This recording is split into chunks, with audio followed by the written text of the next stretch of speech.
نحمده ونصلي على رسوله الكريم اما بعد فاعوذ بالله من الشيطان الرجيم بسم الله الرحمن الرحيم قل اوحي الي انه استمع نفر من الجن فقالوا انا سمعنا قرانا عجبا صدق الله العظيم رب اشرح لي صدري ويسر لي امري واحلل عقدة من لساني يفقهوا قولي اللهم صل على محمد وعلى ال محمد كما صليت على ابراہیم وعلى آل ابراہیم انک حمید مجید۔ محترم سامعین، السلام علیکم ورحمۃ اللہ وبرکاتہ۔ رب کائنات کے فضل و کرم سے آج تراویح مع خلاصہ مضامین قرآن کی 17ویں شب ہے، اور اللہ سبحانہ و تعالیٰ کا جتنا شکر ادا کیا جائے وہ کم ہوگا کہ اس نے ہمیں ان مبارک راتوں میں قرآن کو سیکھنے اور سمجھنے کی توفیق عطا فرمائی۔ اللہ سبحانہ و تعالیٰ سے دعا ہے کہ ہمیں قرآن کی مکمل طور پر پیروی کرنے والا بنائے۔ 29ویں پارے کا مطالعہ جاری تھا، سورۃ الجن سے آغاز کریں گے۔ سورۃ الجن میں جنات کے ایمان افروز دعوت کا بیان آیا ہے۔ پہلے رکوع میں ایمان لانے ہی میں خیر ہے یہ بتایا گیا ہے۔ جنات کی اپنی قوم کے لیے دعوت کا بیان ہے۔ انہوں نے قوم کو بتایا کہ ہم نے دل کو متاثر کرنے والا قرآن سنا ہے جو توحید یعنی کامیابی کی راہ دکھاتا ہے۔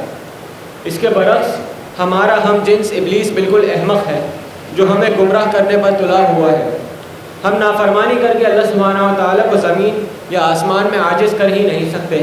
وہی ہمارا خالق ہے اور وہی ہمارا مالک ہے۔ اس لیے ہماری خیر اسی میں ہے کہ ہم قرآن پر مکمل ایمان لے آئیں تاکہ کامیابی کی طرف ہمارا راستہ ہموار ہو سکے۔ بتایا گیا کہ جو لوگ قرآن پر ایمان نہیں لائیں گے وہ چڑھتے بڑھتے عذاب کا شکار ہو جائیں گے۔ پھر اس رکوع میں یہ حقیقت بھی بتائی گئی ہے کہ مساجد اللہ سبحانہ و تعالیٰ کا گھر ہے، اور کم از کم ان گھروں کو تو شرک سے پاک رکھا جائے اور یہاں اللہ سبحانہ و تعالیٰ کے سوا کسی کو نہ پکارا جائے۔ رکوع نمبر 2، اللہ سبحانہ و تعالیٰ کا پیغام لوگوں تک پہنچانے کی نازک ذمہ داری۔ نبی اکرم صلی اللہ علیہ وسلم کو اس رکوع میں تلقین کی گئی ہے کہ وہ اپنی عاجزی کا اظہار کر دیں، لوگوں کو بتا دیں کہ میں تمہارے بارے میں کسی نفع اور نقصان کا اختیار نہیں رکھتا۔ اگر میں نے اللہ سبحانہ و تعالیٰ کا پیغام لوگوں تک پہنچانے کا حق ادا نہ کیا تو مجھے خود اللہ سبحانہ و تعالیٰ کی پکڑ کا ڈر ہے۔ نبی اکرم صلی اللہ علیہ وسلم نے ہم تک اللہ سبحانہ و تعالیٰ کا پیغام پہنچانے کا حق ادا کر دیا ہے۔ ختم نبوت کی وجہ سے اب ہماری ذمہ داری ہے کہ ہم اللہ سبحانہ و تعالیٰ کا پیغام دوسروں تک پہنچائیں۔ اللہ سبحانہ و تعالیٰ ہمیں ذمہ داری کو پورا کرنے والا بنائے۔ اگلی سورۃ المزمل ہے۔ تزکیہ نفس کے لیے قرآن کا لائحہ عمل۔ سورہ مزمل رکوع نمبر 1، تزکیہ نفس کے لیے ہدایات۔ پہلے رکوع میں نبی اکرم صلی اللہ علیہ وسلم کو آگاہ کیا گیا کہ عن قریب ان کی دعوت اور اقامت دین کے حوالے سے بھاری بوجھ ڈالا جائے گا۔ اس کے لیے روحانی ترقی اور قلبی ثبات کا حصول ضروری ہے۔ اس مقصد کے لیے راتوں کو اٹھ کر آدھی رات اللہ سبحانہ و تعالیٰ کی بارگاہ کھڑے ہو جائیں اور ٹھہر کر قرآن کی تلاوت کریں، اللہ سبحانہ و تعالیٰ کے مبارک ناموں سے اس کو یاد کریں اور سب سے کٹ کر اللہ سبحانہ و تعالیٰ سے لو لگائیں، یعنی اللہ سبحانہ و تعالیٰ سے جڑ جائیں۔ اللہ سبحانہ و تعالیٰ پر ہی توکل کریں، مخالفین کی باتوں پر صبر کیجیے اور ان سے خوبصورتی سے کنارہ کشی کر لیں۔ ان مخالفین کو عنقریب ایسی جہنم میں ڈالا جائے گا جس میں دہکتی ہوئی آگ، حلق میں ان کے اٹکنے والے کانٹے دار کاغذ اور بیڑیاں ہوں گی جن سے مجرموں کو اللہ سبحانہ و تعالیٰ جکڑ دے گا۔ اللہ سبحانہ و تعالیٰ ہمیں ایسے عذاب سے محفوظ فرمائے۔ رکوع نمبر 2، قیام اللیل کے حکم میں تخفیف۔ نبی اکرم صلی اللہ علیہ وسلم اور صحابہ اکرام رضی اللہ تعالیٰ عنہم اجمعین کی تحسین کی گئی ہے کہ وہ 1/3 رات، نصف رات اور کبھی 2/3 رات تہجد کی نماز کے دوران اللہ سبحانہ و تعالیٰ کی بارگاہ میں کھڑے ہو کر قرآن کی تلاوت کرتے تھے۔ پھر صحابہ اکرام رضی اللہ تعالیٰ کو سہولت دے دی گئی کہ 5 وقتہ نماز فرض ہونے کے بعد اب ان کے لیے تہجد کی نماز یعنی قیام اللیل کی ادائیگی فرض نہیں رہی۔ اللہ سبحانہ و تعالیٰ جانتا ہے کہ وہ دن میں اپنی معیشت، اللہ سبحانہ و تعالیٰ کی راہ میں جنگ اور دیگر سرگرمیوں کے لیے مشقت کرتے ہیں۔ وہ سہولت سے جتنی دیر بھی ممکن ہو قیام اللیل کی سعادت حاصل کر لیں، البتہ 5 وقت کی نماز ضرور ادا کریں، زکوٰۃ مسلسل دیں اور اللہ سبحانہ و تعالیٰ کے دین کی اقامت کے لیے مال خرچ کریں۔ ان کا دیا ہوا مال اللہ سبحانہ و تعالیٰ کے ہاں محفوظ ہے اور انہیں اس کا بہترین اجر قیامت کے دن دیا جائے گا۔ اگلی سورۃ المدثر۔ اس صورت میں ایمان بالآخرت کا مؤثر بیان آیا ہے۔ رکوع نمبر 1، اللہ سبحانہ و تعالیٰ کی بڑائی قائم کرنے کا حکم۔ پہلے رکوع میں نبی کریم صلی اللہ علیہ وسلم پر وہ بھاری ذمہ داری ڈال دینے کا بیان ہے جس سے سورہ مزمل میں آگاہ کیا گیا تھا۔ آپ کو حکم دیا گیا کہ لوگوں کو آخرت کی جواب دہی کے حوالے سے خبردار کیجیے اور دنیا میں اللہ سبحانہ و تعالیٰ کی بڑائی قائم کریں۔ گویا آپ صلی اللہ علیہ وسلم میں صرف تبلیغ نہیں کرنی بلکہ تبلیغ کے ذریعے اہل حق کی ایسی جماعت تیار کرنی ہے جو دنیا میں اسلام کو غالب کرنے کے لیے انقلابی جد و جہد کر سکے۔ پھر اس رکوع میں اللہ سبحانہ و تعالیٰ کے رسول صلی اللہ علیہ وسلم کے ایک دشمن ولید بن مغیرہ کے کردار کی خباثت بیان کی گئی ہے اور اسے جہنم کے عذاب کی وعید سنائی گئی ہے جس پر 19 فرشتے مامور ہیں۔ رکوع نمبر 2، جہنم میں لے جانے والے جرائم۔ دوسرے رکوع میں اہل جنت اور اہل جہنم کے درمیان مکالمے کا ذکر ہے۔ اہل جنت اہل جہنم سے پوچھیں گے کہ تمہیں کس جرم کی پاداش میں جہنم میں ڈالا گیا ہے؟ وہ جواب دیں گے کہ ہم لوگ دنیا میں نماز نہیں پڑھتے تھے، مساکین کو کھانا نہیں کھلاتے تھے اور دین حق کی تعلیمات سے اعراض کر لیتے تھے، کبھی جزوی عمل کرتے تھے اور کبھی بالکل ہی عمل نہیں کرتے تھے۔ جہنمیوں کے اعتراف جرم اب ان کے کوئی کام نہیں آئے گا اور ان کو کوئی فائدہ نہیں دے گا، نہ کسی سفارش کرنے والے کی سفارش ان کے کام آئے گی۔ اللہ سبحانہ و تعالیٰ اس انجام بد سے ہماری حفاظت فرمائے۔ اگلی سورت سورۃ القیامہ ہے۔ اس سورت میں قیامت کے مناظر کا بیان آیا ہے۔ رکوع نمبر 1، انکار آخرت کی زوردار نفی۔ ان تمام تصورات کی زوردار طریقے سے نفی کر دی گئی ہے جو آخرت کے حوالے سے شکوک و شبہات پیدا کرتے ہیں۔ آگاہ کیا گیا کہ قیامت ایسی یقینی شے ہے جس کی اللہ سبحانہ و تعالیٰ قسم کھا رہا ہے۔ بتایا گیا کہ ضمیر کا ہر نیکی پر انسان کو مسرت دینا اور ہر بدی پر پشیمان کرنا ثابت کرتا ہے کہ اللہ سبحانہ و تعالیٰ ایک دن اس بارے میں ضرور پوچھے گا کہ کتنا نیک عمل کیا تھا اور کتنی بدی کی تھی، اور انسان کو یہ بھی معلوم ہوتا ہے کہ ہر نیک عمل کا بدلہ اچھائی ہی ہے اور ہر بدی کا بدلہ برائی ہی ہے۔ بتا دیا گیا کہ اللہ سبحانہ و تعالیٰ نے یہ انسان کی فطرت میں شامل کر دیا ہے۔ پھر اس رکوع میں نبی اکرم صلی اللہ علیہ وسلم کی قرآن کریم سے والہانہ محبت کا ذکر ہے۔ آپ نزول قرآن کے وقت آیات کو حفظ کرنے کے لیے تیزی سے اپنی زبان مبارک سے آیات کو دہراتے تھے۔ اللہ سبحانہ و تعالیٰ نے آپ کو بشارت دی کہ قرآن کریم کو آپ صلی اللہ علیہ وسلم کے سینے میں محفوظ کر دیا گیا ہے۔ پھر آپ صلی اللہ علیہ وسلم کے ذریعے اس کے مضامین کی وضاحت کرا دینا اللہ سبحانہ و تعالیٰ نے اپنے ذمے لے لیا ہے۔ آپ صلی اللہ علیہ وسلم تو کار خیر میں جلدی کر رہے ہیں، جبکہ انسانوں کی اکثریت دنیا کی وقتی اور گھٹیا نعمتوں میں پڑی ہوئی ہے اور آخرت کو بھلا چکی ہے۔ ایسے لوگوں کے لیے سخت وعید سنائی گئی ہے اور ان لوگوں کو مجرم کہہ کر پکارا گیا ہے۔ رکوع نمبر 2، کیا انسان سے حساب کتاب نہیں ہوگا؟ ایسے شخص سے شدید مذمت کی گئی ہے جس نے سرکشی اختیار کر لی، حق کو قبول نہیں کیا اور نہ ہی اللہ سبحانہ و تعالیٰ کے سامنے سر جھکایا، بلکہ تکبر اور گھمنڈ میں دنیاوی زندگی گزارتا رہا۔ اس کے برعکس بڑے تکبر سے دینی تعلیمات کو جھٹلاتا رہا اور دینی تعلیمات کو جھوٹ بول کر ان کے عمل نہیں کرتا تھا۔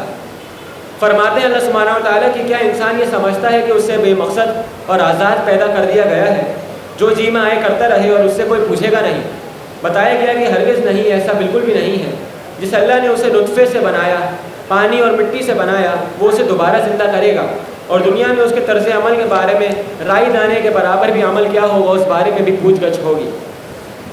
اگلی سورت سورۃ الدہر ہے۔ اس سورت میں ناشکری اور شکر گزاری کا نتیجہ بتایا گیا ہے۔ رکوع نمبر 1، شکر گزاری کی راہ اور حسین انجام۔ ارشاد ہوا کہ اللہ سبحانہ و تعالیٰ نے انسان کو امتحان میں پیدا کیا، پھر اسے نیکی اور بدی کا شعور فطرت میں دیا ہے، اسے اختیار بھی دے دیا کہ وہ نیکی کی راہ پر چل کر اللہ سبحانہ و تعالیٰ کا شکر گزار بندہ بن جائے، یا بدی کی راہ پر چل کے گناہوں کی لذت میں پڑ کے اللہ سبحانہ و تعالیٰ کی ناشکری کرنا شروع ہو جائے۔ بتایا گیا کہ بدی کی راہ پر چلنے والوں کا ہمیشہ ہمیشہ کے لیے برا انجام ہوگا، جبکہ نیکی کی راہ پر چلنے والوں کے لیے آخرت میں کبھی نہ ختم ہونے والی جنت کی نعمتیں ہیں۔ یہ لوگ اللہ سبحانہ و تعالیٰ واحد کی رضا کے لیے اس کی راہ میں مال دنیا میں خرچ کرتے تھے اور کسی کے بدلے یہاں تک کہ لوگوں کی طرف سے بھی شکریہ کے طلبگار نہیں ہوتے تھے۔ پھر ان کی نعمتوں کا ذکر ہے۔ ان کو جنت میں مختلف مشروبات اور پسندیدہ غذائیں چاندی اور سونے کے برتنوں میں دی جائیں گی۔ ان کی خدمت کے لیے موتیوں کی طرح خوبصورت لڑکے حاصل ہوں گے۔ ریشم کا لباس ان کو دیا جائے گا اور یہ لوگ اس کو پہن کر اپنی زیب و زینت اختیار کریں گے۔ اللہ سبحانہ و تعالیٰ انہیں پاکیزہ شراب کے جام پلائے گا اور فرمائے گا کہ یہ تمہاری نیکیوں کا اجر ہے جو تم دنیا میں کیا کرتے تھے۔ اللہ سبحانہ و تعالیٰ ہمیں ان لوگوں میں شامل فرمائے۔ رکوع نمبر 2، نیکی کی توفیق اللہ سبحانہ و تعالیٰ ہی کی طرف سے ہے۔ فرمایا گیا کہ کافر دنیا کی وقتی اور کم تر لذتوں کو ترجیح دیتے ہیں اور گناہ کی لذتوں کے ذریعے آخرت کو بھول جاتے ہیں۔ آخرت کے دن یہ لوگ مشکل سے گزاریں گے اور ایک ایک لمحہ ان کے اوپر بھاری ہوتا رہے گا۔ بتایا گیا کہ دانش مندی یہ ہے کہ نیکیوں کے ذریعے اس دن کی تیاری کی جائے، نیکیوں کے لیے اللہ سبحانہ و تعالیٰ سے توفیق مانگی جائے، کیونکہ اللہ سبحانہ و تعالیٰ کی توفیق کے بدر بندہ ایک کام بھی نیک نہیں کر سکتا۔ اسی لیے نبی اکرم صلی اللہ علیہ وسلم فرض نماز کے بعد اللہ سبحانہ و تعالیٰ سے دعا کیا کرتے تھے، اللہم اعینی علی ذکرک وشکرک وحسن عبادتک، اے اللہ میری مدد فرما اپنے ذکر، اپنے شکر اور اپنی اچھی عبادت کے لیے، آمین۔ اگلی سورۃ سورۃ المرسلات، اس سورت میں ذکر آخرت جلالی اسلوب میں آیا ہے۔ رکو نمبر 1، آخرت کو جھٹلانے والے غور تو کریں۔ جلالی اسلوب میں ایسے لوگوں کی تباہی اور بربادی کی وعید سنا دی گئی ہے جو قیامت کے دن کو جھٹلاتے ہیں۔ اللہ سبحانہ و تعالیٰ نے انہیں ماضی کی تباہ ہونے والی قوموں سے انجام حاصل کرنے کا حکم دیا ہے اور انہیں غور کرنے کی دعوت دی ہے کہ اللہ سبحانہ و تعالیٰ نے کیسے ان کو مٹی اور پانی کے خطرے سے پیدا فرمایا، زمین کو کس طرح کشادہ بنایا اور پھر اس پر پہاڑ کو کیلوں کی طرح جما دیا۔ بتایا گیا کہ ان کی ضروریات کی تکمیل کے لیے پھر اللہ سبحانہ و تعالیٰ نے پانی کو بہا دیا۔ کیا ایسی قدرت رکھنے والا خالق انسانوں کو دوبارہ پیدا نہیں کر سکتا؟ حقیقت یہ ہے کہ آخر کے دن فیصلہ ہو کر رہے گا اور ان مجرموں کو اللہ سبحانہ و تعالیٰ کے سامنے دوبارہ کھڑا کیا جائے گا۔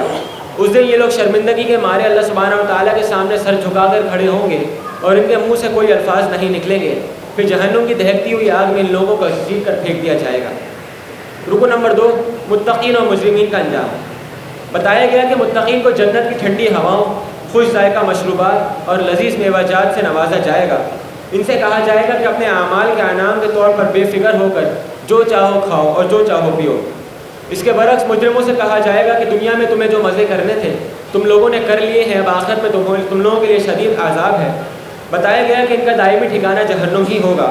ان کا جرم یہ تھا کہ قرآن جیسے عظیم کلام کو سن کر بھی ایمان نہیں لاتے تھے اور اللہ سبحانہ و تعالیٰ کے احکامات کے سامنے سر جھکانے کے بجائے رسالت کو ٹھکراتے اور اللہ سبحانہ و تعالیٰ کی شریعت کا مذاق اڑاتے تھے۔ تیسرے پارے کا آغاز ہوتا ہے، پہلی سورۃ سورۃ النبا ہے۔ اس سورت میں فانی دنیا اور ابدی آخرت کا بیان ہے۔ رکو نمبر 1، دنیا کی نعمت فانی ہے۔ بیان کیا گیا کہ لوگ قیامت کے عظیم خبر کے حوالے سے اختلاف کر رہے ہیں۔ کسی کے خیال میں دوبارہ جی اٹھنا ناممکنات میں سے ہے۔ کوئی کہتا ہے کہ ہمارا معبود سفارش کر کے ہمیں بخشوا لیں گے۔ کسی کا دعویٰ ہے کہ ہمیں دنیا میں مال اور دولت سے نوازا گیا ہے اور قیامت میں بھی یہی انعامات ہمارے مقدر ہوں گے۔ کسی کا دعویٰ ہے کہ اللہ سبحانہ و تعالیٰ ہمیں ایسے ہی جنت میں پہنچا دے گا۔ جواب دیا گیا ہے کہ اصل معاملہ کیا ہوگا عنقریب ان لوگوں کو معلوم ہو جائے گا۔ اس کے بعد پہلی رکوع میں اللہ سبحانہ و تعالیٰ کی کئی نعمتوں کا ذکر ہے۔ اللہ سبحانہ و تعالیٰ نے آسمان، سورج، چاند، پہاڑ، رات، زمین، نیند، بارشیں، باغات اور غرض انسان کے فائدہ کے لیے کئی نعمتوں کو اللہ سبحانہ و تعالیٰ نے تخلیق کیا اور یہ سب انسان کے دے دی ہے تاکہ وہ اس سے فائدہ اٹھا سکے۔ پھر بتایا گیا کہ فیصلے کا دن تو اپنے طے شدہ وقت پر آ کر رہے گا۔ اس روز سرکشوں کے لیے سوائے عذاب کے کسی اور چیز کا اضافہ نہیں کیا جائے گا۔ رکو نمبر 2، میدان حشر کا منظر۔ بشارت دی گئی کہ روز قیامت متقیوں کو ان کی نیکیوں کا حساب پورا انعام کی صورت میں دیا جائے گا۔ ارشاد ہوا کہ میدان حشر میں تمام انسان اور فرشتے صف باندھے اللہ سبحانہ و تعالیٰ کے سامنے عاجزی کے ساتھ کھڑے ہوں گے۔ کسی کو اللہ سبحانہ و تعالیٰ کے سامنے بات کرنے کی ہمت تک نہ ہوگی۔ جو بھی بولے گا اللہ سبحانہ و تعالیٰ کے حکم سے بولے گا اور کوئی اللہ سبحانہ و تعالیٰ کے سامنے کسی کی بے جا سفارش نہیں کر سکے گا۔ صرف اللہ سبحانہ و تعالیٰ کے اذن سے جس کو شفاعت نصیب ہوگی اللہ سبحانہ و تعالیٰ اسی پر اپنا رحم فرمائے گا۔ بتایا گیا کہ بد نصیب کافر کا نامہ اعمال، اس میں تمام سیاہ اعمال کو وہ دیکھ لے گا اور حسرت سے کہے گا کہ کاش میں انسان نہیں مٹی ہوتا اور اس برے انجام سے دوچار نہ ہوتا، لیکن یہ حسرت اس کے اس دن کوئی کام نہیں آئے گی۔ سورہ نازعات، اس سورت میں قیامت کا عبرت انگیز بیان ہے۔ رکو نمبر 1، موت اور قیامت کے مناظر۔ خبردار کیا گیا کہ موت کے وقت دنیا دار آدمی کی جان بڑی مشکل سے نکلتی ہے۔ فرشتوں کو اس کے وجود میں ڈوب کر بڑی قوت سے اس کی جان کھینچ کر نکالنی پڑتی ہے۔ اس کے برعکس نیک انسان کی جان فرشتے بڑی آسانی سے محض ایک بند کھول کر ہی نکال لیتے ہیں۔ پھر بتایا گیا کہ کفار قیامت کو جھٹلا رہے ہیں، حالانکہ اس روز زمین شدت سے لرزے گی، دل دھڑکتے ہوں گے اور نگاہیں ہمارے خوف کی ہمیشہ ہمیشہ کے لیے جھکی ہوئی ہوں گی۔ پھر جب سور پھونکا جائے گا تو ایسے محسوس ہوگا جیسے ایک زوردار جھڑکتی ہوئی آواز ہے، اور تمام جنات اور انسان کھلے حشر کے میدان میں اللہ سبحانہ و تعالیٰ کے سامنے صف بندہ ہو جائیں گے۔ رکو نمبر 2، روز قیامت کیا ہوگا۔ دوسرے رکوع میں آگاہ کیا گیا کہ روز قیامت جب سور پھونکا جائے گا تو بہت بڑی تباہی آ جائے گی۔ ہر انسان یاد کرے گا کہ اس نے دنیا کی زندگی میں کیا عمل کیا ہے۔ جس بد نصیب نے سرکشی کی ہوگی اور دنیا کی زندگی کو ترجیح دی ہوگی اس کے لیے جہنم کا عذاب ہوگا۔ اس کے برعکس جو لوگ رب کے سامنے جھک گئے ہوں گے اور اللہ سبحانہ و تعالیٰ کے سامنے جواب دہی سے ڈر کر اس کا احساس کرتے ہوں گے اور خود کو خواہشات نفس سے بچاتے ہوئے ان لوگوں کے لیے اللہ سبحانہ و تعالیٰ نے جنت رکھی ہوگی۔ اللہ سبحانہ و تعالیٰ ہم سب کو آخرت کو ترجیح دینے کی توفیق عطا فرمائے۔ اگلی سورۃ سورۃ العبس، اس سورت میں اللہ سبحانہ و تعالیٰ کے احسانات اور انسانوں کی ناشکری کا بیان ہے۔ اس سورہ مبارکہ میں ایک واقعہ بیان ہوا ہے نبی کریم صلی اللہ علیہ وسلم سرداران قریش کو دعوت دے رہے تھے۔ اس دوران ایک صحابی حضرت عبداللہ ابن ام مکتوم رضی اللہ تعالیٰ عنہ آ گئے۔ یہ نابینا تھے اور نہیں دیکھ سکتے تھے کہ آپ صلی اللہ علیہ وسلم کن لوگوں سے گفتگو فرما رہے ہیں۔ انہوں نے آپ صلی اللہ علیہ وسلم کو اپنی طرف متوجہ کیا۔ آپ صلی اللہ علیہ وسلم کو اندیشہ محسوس ہوا کہ آپ سردار میری بات نہیں سنیں گے، کیونکہ وہ اپنی محفل میں کسی مفلس صحابی کی آمد کو پسند نہیں کیا کرتے تھے۔ اس اندیشے کی وجہ سے آپ صلی اللہ علیہ وسلم کو حضرت عبداللہ ابن ام مکتوم رضی اللہ تعالیٰ عنہ کی آمد ناگوار محسوس ہوئی۔ اللہ سبحانہ و تعالیٰ نے یہاں آپ صلی اللہ علیہ وسلم کو متوجہ فرمایا کہ یہ ناگواری ہرگز درست نہیں ہے۔ آپ صلی اللہ علیہ وسلم کیوں ان سرداروں کی دعوت دینے میں ایسی ترجیح کر رہے ہیں کہ جس سے اپنے ایک مخلص ساتھی کی تربیت اور تزکیے میں کمی رہ جائے؟ معاشرے کے بااثر طبقات کی دعوت میں اولین اہمیت دینا مفید ہے، لیکن اگر یہ لوگ اصلاح قبول نہیں کرتے تو ان کے پیچھے محنت کرنے کے بجائے جو ساتھی ایمان لا چکے ہیں ان کے تزکیے پر محنت کرنی چاہیے۔ پھر آخرت کی ہولناکی کا ایک بار پھر ذکر کیا گیا ہے اور بتایا گیا ہے کہ یہاں کوئی بھی اپنے رشتہ داروں کو ماں باپ، بیٹا، بھائی، بہن، کوئی بھی ایک دوسرے کو نہیں پہچانے گا، اور سب یہ چاہیں گے کہ کسی طرح اس کا ٹھکانہ جنت ہو جائے، چاہے اس کو اپنے پورے خاندان کو ہی بیچ کر کیوں نہیں جانا پڑے۔ بتایا گیا کہ لیکن نتیجہ صرف اعمال کی بنیاد پر آئے گا۔ جن لوگوں کے اعمال اچھے ہوں گے ان لوگوں کے چہرے اس دن روشن چمکتے ہوئے ہوں گے، اور ان لوگوں کو اللہ سبحانہ و تعالیٰ نامہ اعمال سیدھے ہاتھ میں عطا کر کے جنت کی راہ دکھائیں گے، اور یہ لوگ ہمیشہ ہمیشہ کی نعمتوں میں داخل کر دیے جائیں گے۔ اس کے برعکس ان لوگوں کے چہرے غبار آلود ہوں گے اور سیاہ ہوں گے، ان لوگوں کے نامہ اعمال ان کے بائیں ہاتھ میں دیے جائیں گے، اور پھر ان لوگوں کو ذلیل و رسوا کر کے جہنم میں داخل کر دیا جائے گا۔ اللہم اجرنا من النار، اللہم انی اسألک الجنۃ الفردوس۔ اگلی سورت سورۃ التکویر ہے۔ اس سورت میں انکار رسالت کے ذریعے عمل سے گریز کا بیان ہے۔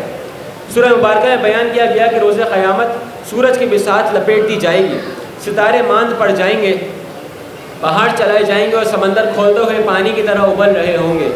زندہ دفن کی گئی بچی سے دریافت کیا جائے گا کہ تجھے کس جرم کی سزا دی گئی تھی۔ پھر جہنم کی آگ کو خوب دہکایا جائے گا، جنت کو آراستہ کر کے لوگوں کے قریب لے آیا جائے گا۔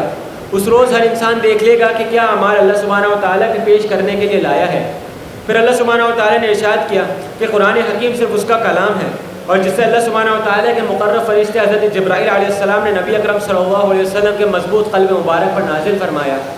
پھر بتایا گیا کہ حضرت جبرائیل علیہ السلام حضرت جبرائیل علیہ السلام رسولوں کی طرف وحی لے کر آتے تھے، اور نبی اکرم صلی اللہ علیہ وسلم کی طرف بھی وہ وحی لائے تھے، اور نبی اکرم صلی اللہ علیہ وسلم بشر ہیں اور کوئی فرشتے نہیں ہیں۔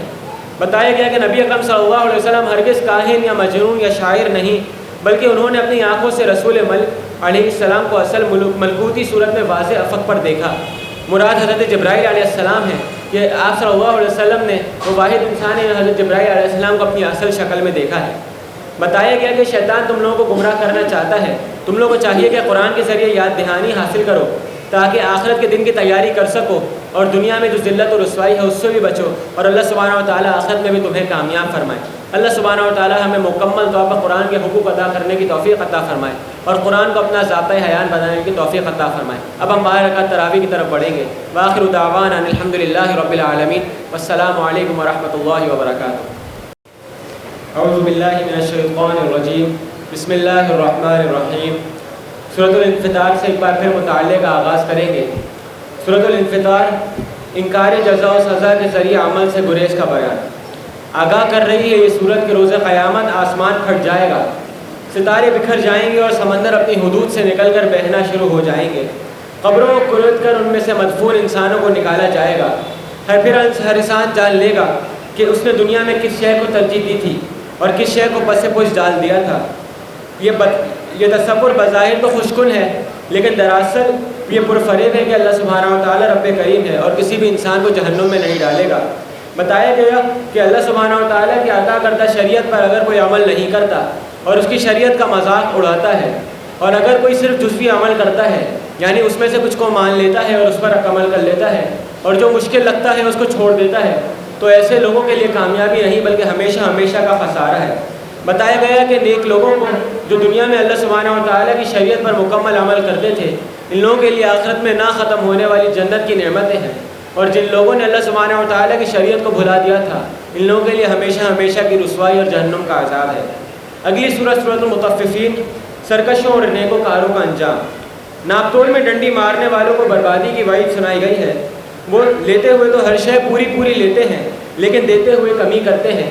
بتایا گیا کہ ان لوگوں کا طرز عمل گواہی دے رہا ہے کہ ان لوگوں کو آخرت میں جواب دہی کا یقین ہی نہیں ہے۔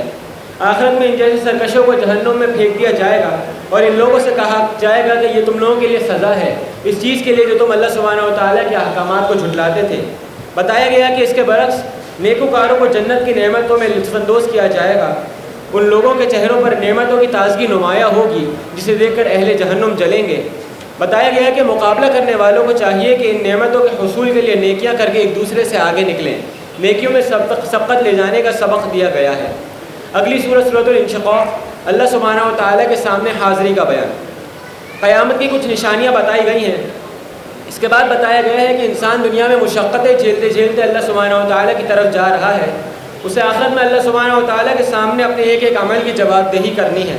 خوش نصیب وہ لوگ ہیں جن کو اپنا نامہ اعمال دائیں ہاتھ میں دیا جائے گا اور اللہ سبحانہ و تعالیٰ ان سے آسان حساب لے گا۔ گناہ گار انسان کو نامہ اعمال بائیں ہاتھ میں دیا جائے گا اور جسے دیکھتے ہی وہ چیخ و پکار شروع کر دے گا، پھر اسے دہکتی ہوئی جہنم کی آگ میں ڈال دیا جائے گا۔ اس کا جرم یہ تھا کہ اپنے گھر والوں کی طرف سے بے فکر تھا اور بے فکری کی زندگی خود بھی بسر کر رہا تھا۔ یہ فرائض سے غافل تھا اور حلال حرام میں تمیز کرنا ہی بھول گیا تھا۔ حرام میں ملوث ہو کر گناہوں کی لذت اٹھا رہا تھا۔ آج کا دن اس پہ بہت بھاری ہوگا اور اللہ سبحانہ و تعالیٰ اسے جہنم میں عذاب دے گا۔ اگلی سورۃ سورۃ البروج ہے، اہل حق کی تحسین اور اہل باطل کی مذمت۔ اس سورہ مبارکہ میں ان ظالم یہودیوں کی مذمت کی گئی ہے جو یمن کے ایک علاقے میں اہل عیسائی کو ایندھن بھری خندقوں میں جلا کر شہید کر رہے تھے۔ اس وقت عیسائی ہی مومن تھے، کیونکہ مومن وہ ہوتا ہے جو تمام انبیاء اکرام پر ایمان لے آتا ہے۔ نبی کریم صلی اللہ علیہ وسلم کی بعثت سے پہلے مومن ہونے کا خطاب صرف اور صرف عیسائیوں کو حاصل تھا۔ یہودیوں کی جانب سے اہل ایمان کو اس بات کی سزا دی جا رہی تھی کہ یہ لوگ اللہ سبحانہ و تعالیٰ پر توحید کے ساتھ ایمان لے آئے تھے۔ بتایا گیا کہ عنقریب مظلوموں کو بہترین انعامات اور ظالموں کو بدترین جہنم کا عذاب دیا جائے گا۔ اگلی سورۃ سورۃ الطارق، آخرت کے حوالے سے شبہات کا جواب۔ ایمان بالآخرت کے حوالے سے شبہات کا جواب دیا جا رہا ہے۔ بتایا گیا کہ ہر انسان کو نگرانی اسی طرح کی جا رہی ہے جیسے ستارے ہر وقت زمین پر نگران کی طرح نظر رکھتے ہیں۔ بتایا گیا کہ انسان کو دوبارہ اسی طرح زندہ کیا جائے گا جیسے اللہ سبحانہ و تعالیٰ نے اسے سب سے پہلے مٹی اور پانی سے پیدا فرمایا۔ پھر بتایا کہ کوئی چھوٹی بات تو کیا، اللہ سبحانہ و تعالیٰ بڑی سے بڑی بات سب لوگوں کے سامنے لے آئے گا اور کوئی بات کسی سے چھپی نہیں رہے گی اور انسان کا کھلا حساب کتاب ہوگا۔ جو شخص دنیا میں قرآن کی قدر کرے گا وہ اس دن سرخرو ہو جائے گا، اور جو لوگ قرآن کی ناقدری کرتے ہیں ان کو اس دن ناکام و نامراد ٹھہرایا جائے گا۔ اگلی سورۃ سورۃ الاعلیٰ، ذکر، صبر اور تذکیر کی تلقین۔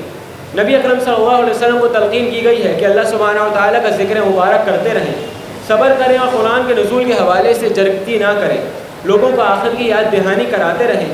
جس شخص کے دل میں خوف خدا ہوگا وہ یاد دہانی سے اصلاح کر لے گا۔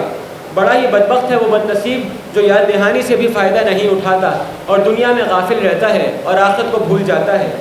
ایسے لوگ ایک بڑی آگ کا ایندھن بنیں گے جس میں نہ مر سکیں گے اور نہ ہی زندوں میں شمار ہوں گے۔ بین بین کی کیفیت ہوگی، ان کو بار بار عذاب دیا جائے گا، ان کے کھال جھلس جائے گی، پھر ان کو ایک بار پھر زندہ کر دیا جائے گا اور پھر ان کو ایک بار پھر وہی عذاب دیا جائے گا۔ بتایا گیا کہ آخرت میں ابدی کامیابی صرف ان لوگوں کو ملے گی جو اپنی نفس کو دنیا میں محبت سے پاک رکھتے تھے، اللہ سبحانہ و تعالیٰ کا ذکر کرتے رہتے تھے اور نمازیں قائم کیا کرتے تھے۔ المیہ یہ ہے کہ انسانوں کی اکثریت عارضی دنیا کی گھٹیا نعمتوں کے پیچھے پڑ چکی ہے اور آخرت کی جو ہمیشہ کی زندگی ہے اسے بھلا کر گناہوں کی لذت میں ملوث ہو گئی ہے۔ اللہ سبحانہ و تعالیٰ ہمیں ایسی روش سے محفوظ فرمائے۔ پھر سورۃ الغاشیہ ہے، توحید اور آخرت کی یاد دہانی۔ ارشاد ہوا کہ روز قیامت مجرموں کے چہرے ذلت کے مارے جھکے ہوئے ہوں گے، پھر یہ بدنصیب چہرے جہنم کی دہکتی ہوئی آگ میں داخل کیے جائیں گے، وہاں ان کا مشروب کھولتا ہوا پانی ہوگا اور غذا کانٹے دار جھاڑی ہوگی۔ اس روز نیکوکاروں کے چہرے روشن اور چمکتے دمکتے ہوں گے، وہ دنیا میں کی گئی اپنی محبتوں پر مطمئن ہوں گے، پھر وہ جنت کی دائمی نعمتوں میں اللہ سبحانہ و تعالیٰ انہیں سرفراز فرمائے گا۔ پھر مثال دی گئی ہے کہ انسان کو چاہیے کہ دیکھے اونٹ کو جسے اللہ سبحانہ و تعالیٰ نے صحرائی سفر کے لیے کتنا موزوں بنایا ہے، آسمان کو جسے اللہ سبحانہ و تعالیٰ نے کس طرح بلند کیا ہے، پہاڑ کو جسے اللہ سبحانہ و تعالیٰ نے زمین میں کیسے گاڑ دیا ہے، اور پھر زمین کو ہی دیکھ لیں جسے اللہ سبحانہ و تعالیٰ نے فرش کے طور پر بچھا دیا ہے۔ نبی کریم صلی اللہ علیہ وسلم کو تلقین کی گئی ہے کہ وہ مظاہر قدرت کے ذریعے اللہ سبحانہ و تعالیٰ کی معرفت کی یاد دہانی کراتے رہیں، لیکن یہ بھی بتا دیا گیا ہے کہ آپ کے ذمے تو صرف یاد دہانی کرانا ہے، ہدایت دینا صرف اور صرف اللہ سبحانہ و تعالیٰ کا کام ہے۔ جو لوگ ہدایت کی نیت سے اس قرآن کو سنتے ہیں اللہ سبحانہ و تعالیٰ ضرور ان کے دلوں کو قرآن کی ہدایت سے منور فرمائے گا، اور جو لوگ صرف مذاق اڑانے کی نیت سے یا آپ صلی اللہ علیہ وسلم کو جھٹلانے کی نیت سے سنتے ہیں ان کو کبھی ہدایت حاصل نہیں ہوگی، بلکہ الٹا ان سے حق کو جان لینے کی صلاحیت اللہ سبحانہ و تعالیٰ چھین لیتا ہے، اور آخرت میں ان لوگوں کے لیے دردناک عذاب ہوگا۔ اللہ سبحانہ و تعالیٰ ہمارے سینے کو ہدایت کے لیے کھول دے۔ اگلی سورت سورۃ الفجر، اس سورت میں دنیا پرستوں کی شدید مذمت کی گئی ہے۔ سورہ فجر کی ابتدا میں ایسے اوقات کا بیان ہے جن میں اللہ سبحانہ و تعالیٰ کی طرف سے روحانی فیض و برکات عام ہوتی ہیں، اور تھوڑی سی عبادت کا اللہ سبحانہ و تعالیٰ بہت بڑا چڑھا کر اجر دیتا ہے۔ ان اوقات میں فجر کا وقت، ذی الحجہ کی ابتدائی 10 راتیں، رمضان کا آخری عشرہ اور رات کا آخری پہر شامل ہیں۔ پھر بتایا کہ اللہ سبحانہ و تعالیٰ انسان کی آزمائش 2 صورتوں میں کرتا ہے۔ نمبر 1، اسے بہت ساری نعمتوں کی فراوانی کر دیتا ہے، اور پھر انسان کا امتحان لیتا ہے کہ وہ اللہ سبحانہ و تعالیٰ کا شکر گزار بن رہا ہے یا اللہ سبحانہ و تعالیٰ کی ناشکری کی روش اختیار کر کے بیٹھا ہے اور تکبر اور گھمنڈ سے زمین میں گھوم پھر رہا ہے۔ اور نمبر 2، پھر اللہ سبحانہ و تعالیٰ انسان سے اپنی نعمتیں چھین لیتا ہے اور اسے آزمائشوں اور مصیبتوں میں مبتلا کر کے دیکھتا ہے۔ جاننا یہ چاہتا ہے کہ انسان صبر کر رہا ہے اور استقامت کر کے اور اللہ سبحانہ و تعالیٰ کا ذکر کر کے اللہ سبحانہ و تعالیٰ سے مدد طلب کر رہا ہے، یا اکثر نافرمانوں کی طرح بجھ کر مایوس ہو کر بیٹھ جاتا ہے اور بالکل نا امید ہو جاتا ہے۔ ایسے لوگوں کے لیے اللہ سبحانہ و تعالیٰ نے وعید جہنم کی سنائی ہے۔ پھر بتایا گیا کہ جو لوگ اللہ سبحانہ و تعالیٰ کی دی ہوئی شریعت پر عمل کرتے ہیں اور آپ صلی اللہ علیہ وسلم کی رسالت کو سچا مان کر آپ کی سنتوں پر عمل کرتے ہیں، ان لوگوں سے آخرت میں اللہ سبحانہ و تعالیٰ کہے گا کہ میں تم سے راضی ہوں، اور پھر وہ لوگ بھی اللہ سبحانہ و تعالیٰ سے راضی ہو جائیں گے۔ پھر اللہ سبحانہ و تعالیٰ کہے گا کہ آؤ میرے مقرب بندوں میں شامل ہو جاؤ اور میری نعمتوں بھری جنت سے خوب فیضیاب ہو۔ اللہ سبحانہ و تعالیٰ ہمیں بھی جنت الفردوس میں جگہ عطا فرمائے۔ اگلی سورت سورۃ البلد، اللہ سبحانہ و تعالیٰ کی راہ میں صدقہ اور خیرات کی پسندیدہ صورت کا بیان۔ ایسے کردار کی مذمت کی گئی ہے جو بڑے تکبر سے دعویٰ کرتا ہے کہ میں نے ڈھیروں مال صدقہ کیا ہے، کہ اللہ سبحانہ و تعالیٰ اسے دیکھ نہیں رہا۔ اللہ کو تو وہ نیکی پسند ہے جو اس کی ہدایت کے مطابق اور صرف اللہ سبحانہ و تعالیٰ کے رضا کے حصول کے لیے اندام کی جائے۔ اس کے نزدیک پسندیدہ صدقہ یہ ہے کہ پورے خلوص کے ساتھ ایسے لوگوں کی مدد کی جائے جن سے دنیا میں کسی بدلے کی امید ہی نہ ہو۔ مراد وہ فقیر اور وہ مساکین ہیں جو بدلے میں کچھ دے تو نہیں سکتے، البتہ ان کی دعائیں اللہ سبحانہ و تعالیٰ ضرور قبول فرماتا ہے۔ پھر حکم دیا گیا کہ غلاموں کو آزاد کر دو، قحط کے دوران بھوکوں کو کھانا کھلاؤ اور یتیموں کی سرپرستی کرو اور ان کا مال نہ کھاؤ، اور بے سہارا مسکینوں کو سہارا دو۔ پھر اللہ سبحانہ و تعالیٰ کی راہ میں مال خرچ کرو اور یوں اللہ سبحانہ و تعالیٰ کی تم قربت حاصل کر پاؤ گے۔ پھر بتایا گیا کہ ایسے لوگ اگر دوسروں کو بھی صبر اور استقامت کے ساتھ انسانی ہمدردی کی ترغیب دیں گے تو اللہ سبحانہ و تعالیٰ انہیں بہترین اجر عطا فرمائے گا۔ اس دنیا میں بھی ان کو اللہ سبحانہ و تعالیٰ قائم و دائم رکھے گا، اور آخرت میں تو ان کے لیے جنت میں اعلیٰ مقام ہوگا۔ اللہم انی جنت الفردوس۔ اگلی سورۃ سورۃ الشمس، کون کامیاب ہے اور کون ناکام ہے۔ سورہ شمس میں متضاد مظاہر قدرت یعنی سورج اور چاند، دن اور رات، آسمان اور زمین کی قسم کھائی گئی ہے، اور پھر کہا گیا ہے کہ انسانی وجود میں 2 متضاد میلانات یعنی بدی اور نیکی کا شعور رکھا گیا ہے۔ یہ شعور دراصل انسانی وجود میں موجود اللہ سبحانہ و تعالیٰ کی پھونکی ہوئی روح ربانی کی وجہ سے ہے، جس سے انسان کے اندر نیکی کی طرف رغبت اور بدی سے نفرت پیدا ہو جاتی ہے۔ اس کے برعکس انسان کا نفس جو ہوتا ہے وہ انسان کو ہمیشہ برائی کی دعوت دیتا ہے۔ اگر روح کے تقاضے سامنے رہے تو یہی نفس لوامہ یعنی ضمیر بن کر انسانی کی نیکی پر خوش ہوتا ہے اور برائی پر پریشان ہو جاتا ہے۔ رفتہ رفتہ انسان کے نفس کے تزکیہ ہوتا رہتا ہے، اور آہستہ آہستہ وہ نفس پھر نفس مطمئنہ بن جاتا ہے۔ اس سعادت کو حاصل کرنے والے لوگوں کو اللہ سبحانہ و تعالیٰ نے کامیاب قرار دیا ہے۔ اس کے برعکس ان لوگوں کا بھی ذکر فرمایا ہے، یہ وہ بد نصیب لوگ ہیں جو نفس کی خواہشات کو روح کی خواہشاتوں کے اوپر ترجیح دیتے ہیں۔ ان لوگوں کا ذکر پہلے بھی قرآن میں آ چکا ہے کہ یہ لوگ حیوانی تقاضوں کو ترجیح دے کر دنیا کی زندگی جانوروں کی طرح گزار رہے ہیں، اور اعلیٰ مقصد جس کے لیے اللہ سبحانہ و تعالیٰ نے ان کو پیدا کیا ہے اس سے ان لوگوں کا کوئی تعلق ہی نہیں ہے۔ جواباً کہا گیا کہ اللہ سبحانہ و تعالیٰ ان کو پھر صرف دنیا کی ہی نعمتیں دیتا ہے، لیکن پھر دنیا میں بھی یہ لوگ ذلیل و خوار ہوتے ہیں، اور آخرت میں ان کے لیے بہت بڑا عذاب رکھا گیا ہے۔ اگلی سورۃ سورۃ اللیل، پسندیدہ اور ناپسندیدہ کرداروں کا بیان۔ اس سورہ مبارکہ میں اللہ سبحانہ و تعالیٰ نے اپنے پسندیدہ اور ناپسندیدہ لوگوں کے درمیان فرق کر دیا ہے۔ بتایا گیا کہ اللہ سبحانہ و تعالیٰ کی نگاہ میں پسندیدہ لوگ وہ ہیں جو اللہ سبحانہ و تعالیٰ کی راہ میں مال خرچ کرتے ہیں، ہر معاملے میں اللہ سبحانہ و تعالیٰ کی نافرمانی سے بچنے کی حد درجے ممکن کوشش کرتے ہیں، حق کا بھرپور ساتھ دیتے ہیں اور باطل سے ہٹ جاتے ہیں، اور حق کی تصدیق کرتے ہیں۔ بتایا گیا کہ ایسے لوگوں کے لیے اللہ سبحانہ و تعالیٰ جنت کی راہ کو آسان فرما دے گا، اور اللہ ایسے انسان کے کردار کو ناپسند کرتا ہے جو لوگ بخیل ہوتے ہیں، یعنی کنجوسی کرتے ہیں، کسی بھی معاملے میں جائز اور ناجائز کے بارے میں خیال نہیں رکھتے اور حق کی دعوت کو جھٹلا دیتے ہیں، بلکہ الٹا دوسروں کو بھی حق سے دور کرنے کی کوشش کرتے ہیں۔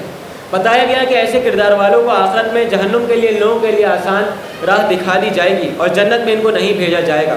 پھر جب یہ لوگوں کو جہنم میں گرایا جائے گا تو ان کا مال ان کے کچھ کام نہیں آئے گا۔ برا کردار اختیار کر کے ہم جہنم کے مستحق تو ہو جائیں گے، لیکن دنیا میں ہر خواہش پوری نہ کر سکیں گے۔ لہٰذا بتایا گیا کہ بہتری اسی میں ہے کہ دنیا میں نفسانی خواہشات کی پیروی سے بچو اور وہ کردار اختیار کرو جو اللہ سبحانہ و تعالیٰ کی نظر میں پسندیدہ ہے، تاکہ دنیا میں بھی کامیابی ملے اور آخرت میں بھی کامیابی ملے۔ اگلی سورۃ سورۃ الضحیٰ، مایوسی دور کرنے کا نسخہ۔ ایک بار کا ذکر ہے کہ نزول وحی میں کچھ طویل وقفہ ہو گیا تو آپ صلی اللہ علیہ وسلم کے بارے میں یہ گمان ہوا کہ معاذ اللہ سبحانہ و تعالیٰ نے رخ پھیر لیا ہے، اور آپ صلی اللہ علیہ وسلم پر مایوسی طاری ہو گئی اور وہ یہ سوچنے لگے کہ اللہ سبحانہ و تعالیٰ کہیں میرے کسی عمل سے ناراض تو نہیں ہو گئے۔ آپ صلی اللہ علیہ وسلم کی دلجوئی فرمائی ہے کہ اللہ سبحانہ و تعالیٰ نہ تو اپنے حبیب اکرم صلی اللہ علیہ وسلم سے ناراض ہوا ہے اور نہ ہی اس نے آپ صلی اللہ علیہ وسلم کو تنہا چھوڑ دیا ہے۔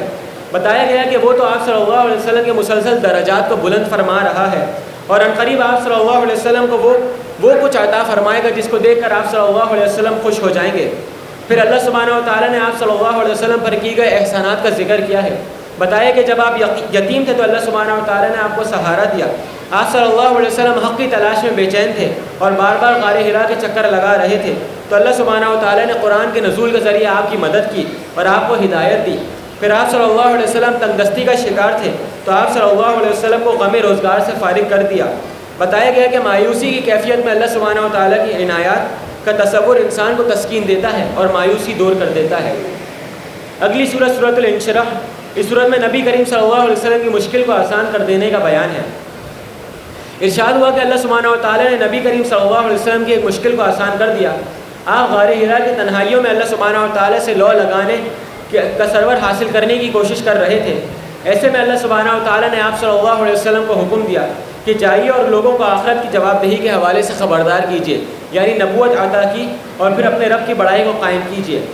کہاں وہ ذکر اللہ سبحانہ و تعالیٰ کی لذت اور کہاں ایک جھگڑنے والی قوم کو خبردار کرنا، ان کی گستاخیاں برداشت کرنا اور اللہ سبحانہ و تعالیٰ کے دشمنوں سے معرکہ آرا ہونا۔ بتایا گیا کہ اللہ سبحانہ و تعالیٰ حق کو غالب کرنے میں آپ کی ضرور مدد فرمائے گا۔ پھر آپ صلی اللہ علیہ وسلم اس بھاری ذمہ داری سے بوجھل ہو رہے تھے، لیکن کچھ عرصے بعد آپ صلی اللہ علیہ وسلم کو انشراح صدر ہوا اور میری اس مشقت سے بہت سے لوگوں کی اصلاح ہوگی، یہ ان کو بتایا گیا۔ پھر اللہ سبحانہ و تعالیٰ نے فرمایا کہ آپ صلی اللہ علیہ وسلم اس راستے پہ چلتے رہیں اور لوگوں کے دین کی دعوت دیتے رہیں، عنقریب اللہ سبحانہ و تعالیٰ آپ کی مدد اور نصرت فرمائے گا۔ رات میں اللہ سبحانہ و تعالیٰ سے لو لگانے والوں کے لیے خوشخبری حاصل ہے، اور بتایا گیا کہ ان لوگوں کو دلی لذت حاصل ہوتی ہے جو لوگ ٹھہر ٹھہر کر قرآن کی تلاوت کرتے ہیں۔ اگلی سورۃ سورۃ التین ہے، انسان کی عظمت کا بیان۔ کچھ چیزوں کی قسمیں کھا کر اعلان کیا گیا ہے کہ انسان کی تخلیق بہت عمدہ ساخت پر کی گئی ہے۔ انجیر کی قسم سے مراد حضرت نوح علیہ السلام ہے، کیونکہ ان کے علاقے میں انجیر کی بہت کثرت تھی۔ زیتون اشارہ کر رہا ہے حضرت عیسیٰ علیہ السلام کی طرف، کیونکہ وہ زیتون کی کثرت والے علاقوں میں بھیجے گئے تھے۔ طور سینہ میں حضرت موسیٰ علیہ السلام کی طرف اشارہ کیا جا رہا ہے۔ اس مقام پر اللہ سبحانہ و تعالیٰ نے آپ کو شرف نبوت بخشا تھا۔ پھر بلد امین سے اشارہ حضرت ابراہیم علیہ السلام کی طرف ہے، جنہوں نے شہر مکہ کو امن کا گہوارہ بننے کی دعا کی تھی، اور نتیجتاً اللہ سبحانہ و تعالیٰ نے نبی کریم صلی اللہ علیہ وسلم کو عرب میں بھیجا تھا۔ پھر اشارہ نبی کریم صلی اللہ علیہ وسلم کی طرف بھی ہے، کیونکہ آپ صلی اللہ علیہ وسلم کی بعثت بھی مکہ جیسے مبارک شہر میں ہوئی۔ اس کے بعد ان 5 پیغمبروں کا کردار ذکر کیا گیا ہے اور بتایا گیا ہے کہ یہ لوگ پاکیزہ کردار کے حامل تھے، اور یہ اس بات کی دلیل ہے کہ انسان کو اللہ سبحانہ و تعالیٰ نے بنایا ہی بہترین ساخت کا ہے۔ اصل انسان کی دراصل روح ہے، نہ کہ انسان کے حیوانی تقاضے یا انسان کا جسم، کیونکہ اس وجہ سے انسان کو اللہ سبحانہ و تعالیٰ نے اشرف المخلوقات کا درجہ دیا ہے۔ بتایا گیا کہ اب معرکہ روح اور بدن شروع ہو چکا ہے۔ روح کا تعلق اللہ سبحانہ و تعالیٰ سے ہے، لہٰذا وہ انسان جو اللہ سبحانہ و تعالیٰ کی طرف لے جانا چاہتی ہے وہ چیز روح ہے، اور اس کے تقاضوں کو پورا کرنا نہایت ضروری ہے اگر انسان ہمیشہ ہمیشہ کی کامیابی چاہتا ہے۔ اور بدن مٹی سے بنا ہوا ہے، اور وہ انسان کو مٹی سے پیدا ہونے والی سہولیات کی طرف کھینچتا ہے۔ جو انسان روح کے تقاضوں کو غالب کر کے ایمان اور عمل صالح کی روش اختیار کرتا ہے وہ اپنی عظمت کو حاصل کر لیتا ہے۔ اللہ سبحانہ و تعالی ہمیں بھی اس معاملے میں فہم عطا فرمائے۔ اگلی سورۃ سورۃ العلق ہے، علم حاصل کرنے کی فضیلت۔ یہ نبی کریم صلی اللہ علیہ وسلم پر نازل ہونے والی پہلی وحی سورہ علق کی ابتدائی 5 آیات پر مشتمل تھی۔ ان آیات میں 2 بار حکم دیا گیا کہ اے نبی کریم صلی اللہ علیہ وسلم آپ پڑھیے۔ اللہ سبحانہ و تعالیٰ کے نزدیک علم سیکھنے کی بہت فضیلت ہے، یہ اس صورت سے واضح ہو گیا ہے۔ بتایا گیا کہ انسان سرکشی کرتا ہی رہتا ہے، اس کی وجہ یہ ہے کہ سرکشی پر اللہ سبحانہ و تعالیٰ فوراً پکڑ نہیں فرماتے اور انسان کو چھوٹ دے دیتے ہیں، کیونکہ بالآخر اللہ سبحانہ و تعالیٰ نے اختیار انسان کو ہی دیا ہوا ہے کہ حق کو قبول کر کے سیدھے راستے پر آ جائے یا باطل کا ساتھ دے کر سرکشی کی راہ پر اٹکا رہے۔ آخرت میں اللہ سبحانہ و تعالیٰ انسان سے جواب دہی لے گا، اس دن فیصلہ ہو جائے گا کہ کون صحیح راستے پر تھا اور کون راہ باطل پر تھا۔ اگلی سورۃ سورۃ القدر، قدر والی رات کی عظمت کا بیان۔ اس سورہ قدر میں شب قدر کی فضیلت بیان کی گئی ہے اور بتایا گیا ہے کہ اس رات کی فضیلت اس لیے ہے کہ اللہ سبحانہ و تعالیٰ نے اس رات میں قرآن کو نازل کیا تھا۔ بتایا گیا کہ یہ رات بڑی قدر والی رات ہے، اس رات کی عبادت 1000 مہینوں کی عبادت سے بہتر ہے۔ یہ فضیلت طلوع فجر تک جاری رہتی ہے اور اس شب میں فرشتے اور روح الامین یعنی حضرت جبرائیل علیہ السلام اہل زمین کے لیے سال بھر کے فیصلے لے کر اترتے ہیں۔ اللہ سبحانہ و تعالیٰ اس ماہ رمضان ہمیں یہ رات پانے کی توفیق عطا فرمائے اور اس میں ہماری مکمل بخشش فرمائے۔ اگلی سورۃ سورۃ البینہ، کھرے اور کھوٹے کے جدا ہونے کا بیان۔ واضح کیا گیا کہ بینہ یعنی واضح دلیل یا قرآن حکیم اور سنت رسول صلی اللہ علیہ وسلم کا مجموعہ ہے۔ اس بینہ نے آ کر اہل کتاب اور مشرکین مکہ میں سے کھرے اور کھوٹے کو جدا کر دیا۔ دور جاہلیت میں بظاہر فلاحی کام بہت سارے لوگ کرتے تھے، لیکن بینہ یعنی قرآن اور سنت رسول صلی اللہ علیہ وسلم کے آنے کے بعد واضح ہو گیا کہ کس کا فلاحی کام اللہ سبحانہ و تعالیٰ کے یہاں ہے۔ مثال حضرت ابو بکر صدیق رضی اللہ تعالیٰ عنہ یا حضرت عمر فاروق رضی اللہ تعالیٰ عنہ، اور کس کا کام ذاتی نام و نمود کے لیے ہے، مثلاً ابو جہل یا ابو لہب جیسے لوگ جو صرف دنیاوی حاصل کے لیے فلاح و بہبود کے کام کرتے تھے۔ بتایا گیا کہ اللہ سبحانہ و تعالیٰ نے حکم دیا ہے کہ ہر معاملے میں اللہ سبحانہ و تعالیٰ کی بندگی بالکل یکسو ہو کر کرو، اور یہی بالکل سیدھا دین ہے، اور اسی دین پر چلنے والے سے اللہ سبحانہ و تعالیٰ راضی ہوا اور یہ لوگ بھی اللہ سبحانہ و تعالیٰ سے راضی ہوئے، اور آخرت میں ان لوگوں کے لیے بہت بڑا اجر ہے۔ اللہ سبحانہ و تعالیٰ ہمیں بھی اپنی رضا عطا فرمائے۔ پھر اگلی سورۃ سورۃ الزلزال، روز قیامت زمین کی کیفیت اور کردار کا بیان۔ آگاہ کر رہی ہے یہ سورت کہ روز قیامت زلزلہ آنے کی وجہ سے زمین اپنے اندر مدفون تمام انسانوں کو نکال دے گی، پھر وہ ان تمام اعمال کا حال بتائے گی جو اس انسانوں نے کیے تھے۔ تمام انسان اپنے اپنے اعمال کے اعتبار سے 2 گروہوں میں تقسیم کر دیے جائیں گے۔ جس شخص نے ذرا برابر بھی نیکی کی ہوگی یا رائی دانے برابر بھی اس کی نیکی ہوگی وہ اسے ضرور وہاں درج پائے گا اور کچھ نہیں مٹے گا وہاں سے، اور جس نے ذرا برابر برائی بھی کی ہوگی یا یہ سوچ کر کوئی برائی کی ہوگی کہ یہ تو صغیرہ گناہ ہے یا یہ مجھ سے غلطی سے ہو گیا ہے یا فلاں یا یہ، تو وہ بھی وہاں پالے گا اور وہ اس کے نامۂ اعمال میں ضرور درج ہوگا۔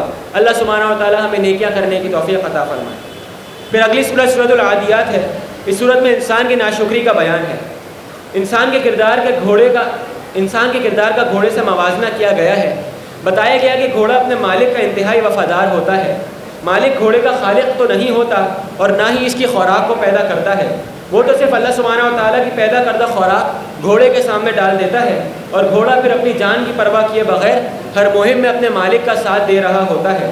اللہ سبحانہ و تعالیٰ تو انسان کا خالق ہے اور اسے تمام ضروریات زندگی عطا فرماتا ہے۔ اسی نے انسان کے لیے اس عظیم کائنات کو تخلیق دیا تاکہ انسان اپنی ضروریات کو پورا کر سکے۔ بتایا گیا کہ روز قیامت ان قبروں کو کریت کر ہر انسان کو نکالا جائے گا، پھر اس کے اعمال کے پیچھے اس کی جو کار فرما اس نے اعمال کیے ہوں گے وہ سب سامنے آ جائیں گے۔ اللہ سبحانہ و تعالیٰ اس روز ہمیں رسوائی سے محفوظ فرمائے۔ پھر اگلی سورۃ سورۃ القاریہ ہے، روز قیامت کی ہولناکی اور اس کی آفت۔ خبردار کیا گیا کہ روز قیامت ایک زوردار زلزلے کی صورت میں بڑی زبردست آفت برپا ہوگی۔ بکھرے ہوئے پتنگوں کی طرح بادل منتشر ہو جائیں گے اور پہاڑ دھنکی ہوئی اون کی طرح ریزہ ریزہ ہو کر اڑ جائیں گے۔ پھر فیصلے نیکیوں کی وزن کے بنیاد پر ہوں گے۔ جس شخص کی نیکیوں کا پلڑا بھاری ہوگا اس کو جنت میں داخل کر دیا جائے گا اور وہ ہمیشہ ہمیشہ کے لیے عیش و عشرت کی زندگی گزار سکے گا، اور جس کی نیکیوں کا پلڑا ہلکا ہوگا اس کو بھڑکتی ہوئی آگ میں ڈال دیا جائے گا۔ اللہ سبحانہ و تعالی ہمیں جنت میں جگہ عطا فرمائے۔ اگلی سورۃ سورۃ التکاثر، کثرت کی حوث اور اس کے انجام کا بیان۔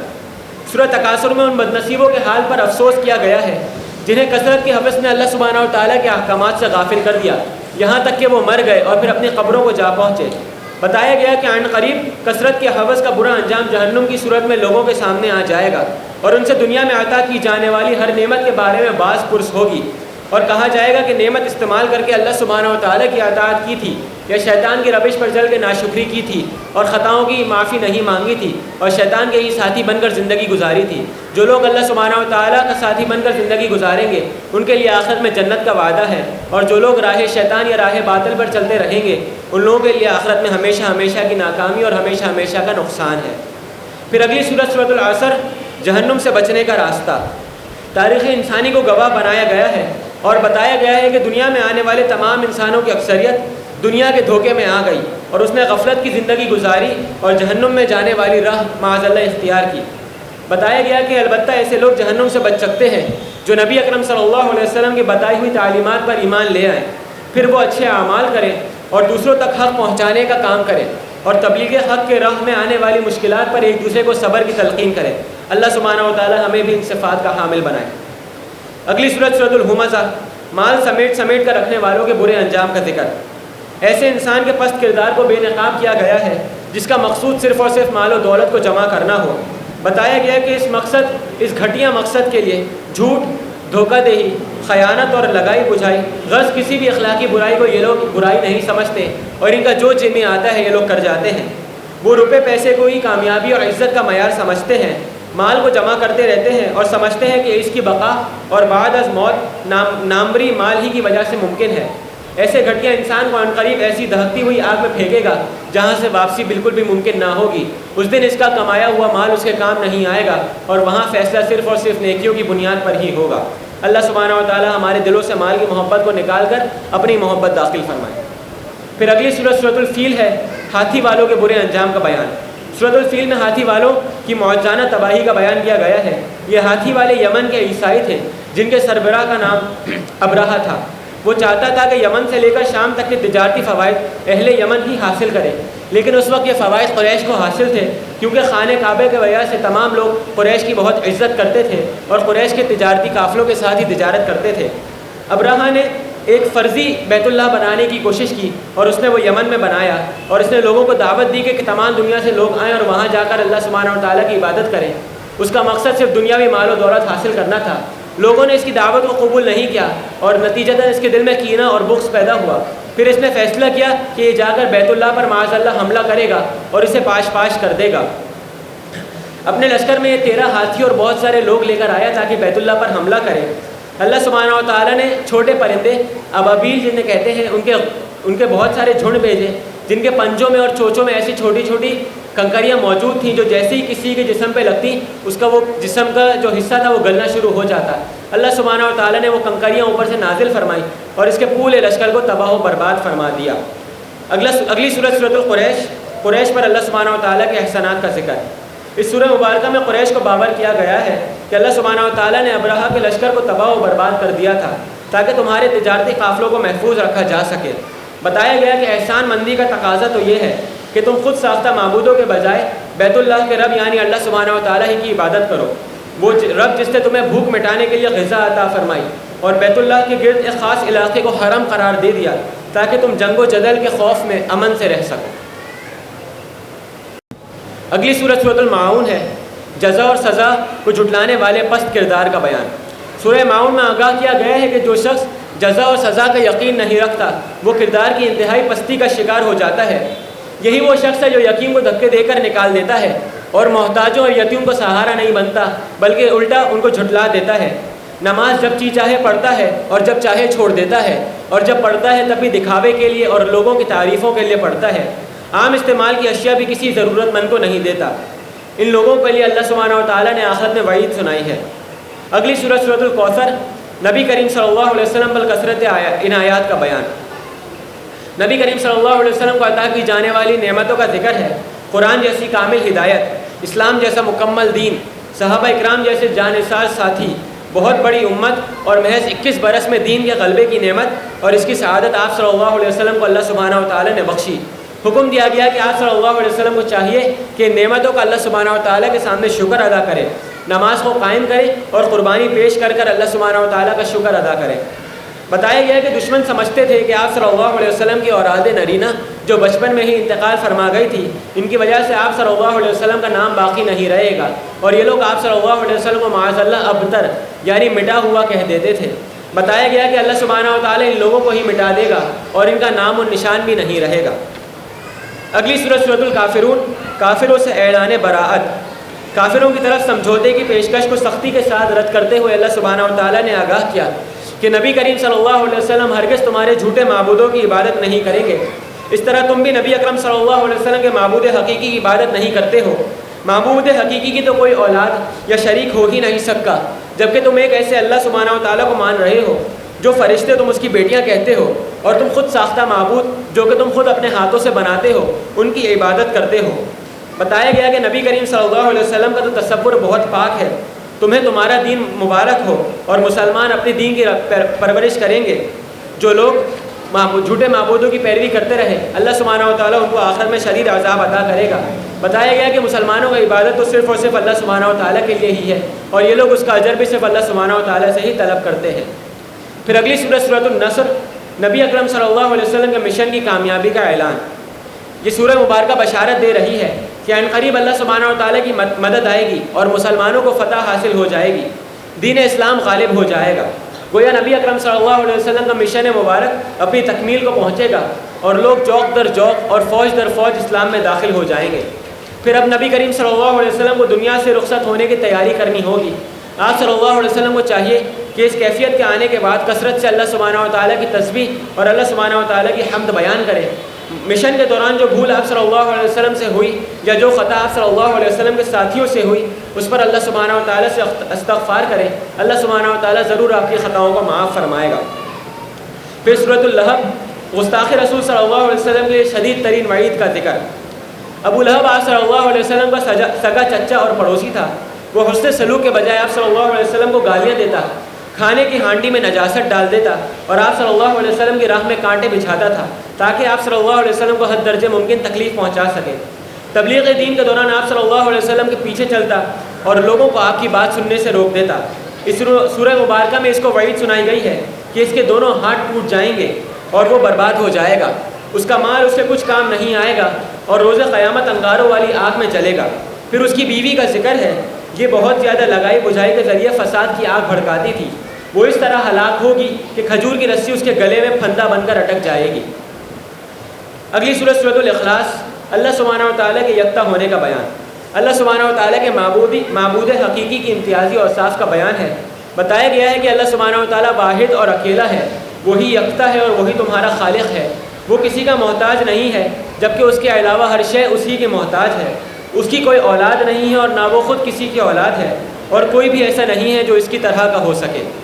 اگلی سورۃ سورۃ الفلق، خارجی شرور سے حفاظت کے لیے دعا۔ سورہ فلق میں خارجی شرور سے حفاظت کی دعا سکھائی گئی ہے۔ دعا کے الفاظ یہ ہیں کہ اے میرے رب، میں صبح میں تجھ سے پناہ طلب کرتا ہوں اور ہر اس شے سے پناہ طلب کرتا ہوں جس کے شر سے تو مجھے بچائے گا۔ رات کے شر سے جب وہ چھا جاتی ہے، اور اس جادوگرنیوں کے شر سے جو منتر پڑھ کر گروہوں میں پھونکتی ہیں، حسد کرنے والوں کے شر سے کہ جب کہ وہ حسد کی بنیاد پر کسی سازش کا ارتکاب کریں۔ اگلی صورت اور آخری صورت سورۃ الناس، داخلی شرور سے حفاظت کی دعا۔ سورہ ناس میں باطنی شرور سے حفاظت کی دعا سکھائی گئی ہے۔ ارشاد ہوا کہ یوں مانگو کہ میں پناہ طلب کرتا ہوں تمام انسانوں کے رب سے، بادشاہ اور معبود حقیقی سے، کہ اس کی چھپ کر وسوسہ ڈالنے والوں کے شر سے جو انسانوں کے سینوں میں وسوسہ اندازی کرتا ہے۔ مراد شیطان ہے یا کوئی اور جن بھی ہو سکتا ہے، یا شیطان کا کوئی ایجنٹ بھی ہو سکتا ہے۔ اللہ سبحانہ و تعالی ہمیں ان تمام وسوسوں سے محفوظ فرمائے۔ الحمدللہ، اللہ جہاں آگے قرآن حکیم کی تکمیل ہوتی ہے، ہم نے سورہ فاتحہ سے آغاز کیا تھا جس میں اللہ سبحانہ و تعالیٰ نے بندوں کو دعا مانگنے کا طریقہ سکھایا۔ اس میں ہم نے ہدایت کی دعا مانگی تھی، اور پھر ہم نے بیچ میں تمام پاروں میں پڑھا کہ اللہ سبحانہ و تعالیٰ کس چیز کو ہدایت کہہ رہے ہیں۔ کبھی سابقہ قوموں کے ذریعے اللہ سبحانہ و تعالیٰ نے ہمیں عبرت دی، کبھی اللہ سبحانہ و تعالیٰ نے احکامات شریعت نازل کر کے بتا دیا، اور کبھی مشرکین پر اتمام حجت کے ذریعے بتایا، کبھی آخرت کا بیان دیا، کبھی جہنم کی عذاب سے ڈرایا، اور کبھی جنت کی نعمتوں کے ذریعے ہمیں سکھایا۔ پھر آخری دو صورتوں میں ایک بار پھر دعا کا ذکر آیا ہے، اور تمام شرور سے اللہ سبحانہ و تعالیٰ کی پناہ مانگنے کا حکم دیا گیا ہے۔ اللہ سبحانہ و تعالیٰ سے دعا ہے کہ یہ قرآن کو حقیقی معنوں میں ہماری زندگیوں میں داخل کر دے، اور ہمیں قرآن کے تمام حقوق ادا کرنے والا بنا دے۔ سبحان ربک رب العزت عما یصفون، وسلام علی المرسلین والحمد للہ رب العالمین. اب ہم 8 رکعت تراویح کی طرف پڑھیں گے.